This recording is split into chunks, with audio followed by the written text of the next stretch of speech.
Hey everyone, welcome to our channel. In today's video, we will guide you through how to change text size on TikTok. So, let's get started. First, open the TikTok app on your mobile device. Then simply tap on the profile option available in the bottom right corner. Tap on your profile.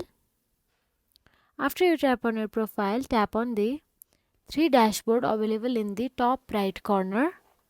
Then inside three dashboard, tap on settings and privacy.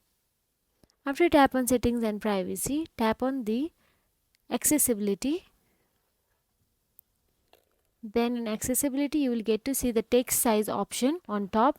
Now all you have to do is drag the button over there, which you can simply adjust the text size. As you can see, the text size is increasing and decreasing. You can even increase or decrease the text size from here, and simply tap on the adjust option and the text size will be adjusted according to your preferences. So that is it guys. If you found this video helpful, please like, share and subscribe our channel, and thank you for watching.